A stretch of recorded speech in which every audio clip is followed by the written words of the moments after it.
Friends నమస్కారం అండి. Welcome to information Telugu channel. గత 3 months నుండి మనకు ఈపీఎఫ్కి సంబంధించినటువంటి కేవైసీకి సంబంధించినటువంటి ప్రాబ్లం అయితే ఉండింది. సో బ్యాంక్ యాడ్ చేస్తున్నప్పుడు బ్యాంక్ వెరిఫై కాకపోవడము, లేదంటే బ్యాంక్ ఆటోమేటిక్గా బ్యాంక్ డిలీట్ కావడము, ఇలా తదితర కారణాలు అయితే మనకు చూస్తూ ఉన్నాం ఈ మధ్యలో.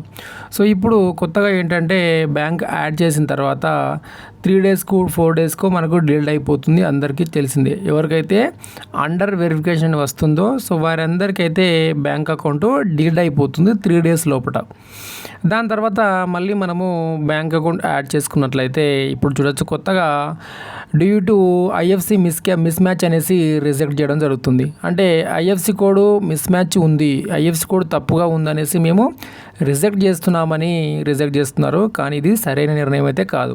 ఎందుకంటే మనము బ్యాంక్ యాడ్ చేస్తున్నప్పుడు మొదట మనం బ్యాంక్ అకౌంట్ ఎంటర్ చేస్తాము, తర్వాత మళ్ళీ కన్ఫర్మ్ బ్యాంక్ అకౌంట్ ఎంటర్ చేసిన తర్వాత ఐఎఫ్సి కోడ్ అయితే మనం ఎంటర్ చేస్తాం.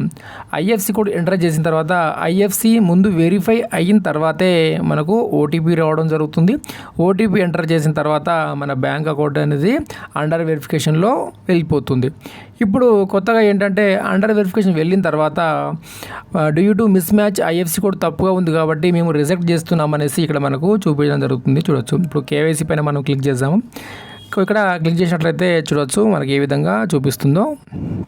ఇక్కడ చూడొచ్చు ఫ్రెండ్స్, చూడొచ్చు rejected due to IFC miss match అనేసి మనకి ఇక్కడ రిజెక్ట్ చేయడం అయితే జరిగింది. కానీ ఇది సరైన నిర్ణయం అయితే కాదు.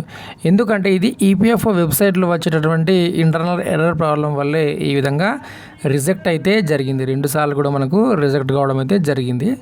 ఐఎఫ్సి కోడ్ అయితే ఇక్కడ తప్పుగా లేదు, నేను వేరే ఇతరులది కూడా చెక్ చేసి ఉన్నాను. సో ఎక్కడ ఐఎఫ్సి మిస్ మ్యాచ్ అనేది లేదు. ఎందుకంటే బ్యాంక్ యాడ్ చేస్తున్నప్పుడు మనము ఐఎఫ్సి తప్పుగా ఇచ్చామనుకోండి, అప్పుడే మనకు మీరు ఐఎఫ్సి రాంగ్ ఎంటర్ చేశారనేసి మనకు చూపించడం జరుగుతుంది.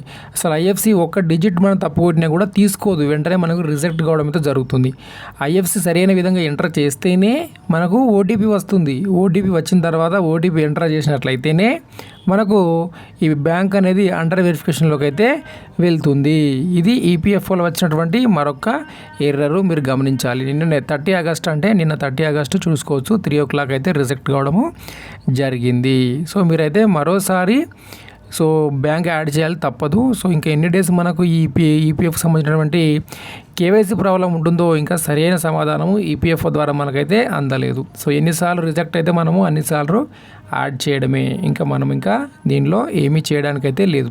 సో ఈపీఎఫ్ వెబ్సైట్ అప్డేట్ అయ్యేంత వరకు కూడా చాలామందికి, కొన్ని లక్షల మంది ఈపీఎఫ్ మెంబర్స్ మాత్రము బ్యాంక్ అక్కడ వరకు ఇన్వాలిడ్ అని వస్తుంది కాబట్టి వారు ఈపీఎఫ్ క్లెయిమ్ చేయడం కానీ ట్రాన్స్ఫర్ చేయడం కానీ ఇటువంటి క్లెయిమ్స్ వారు ఏమీ చేయలేరు. కాబట్టి మరోసారి అయితే మీరు బ్యాంక్ అకౌంట్ యాడ్ చేసుకోండి. ఇక్కడ ఐఎఫ్సి సంబంధించినటువంటి ఎటువంటి సమస్య అయితే లేదు. ఇదండి వీడియో కానీ నచ్చినట్లయితే తప్పకుండా లైక్ చేయండి, షేర్ చేయండి, సబ్స్క్రైబ్ చేయండి. Thank you.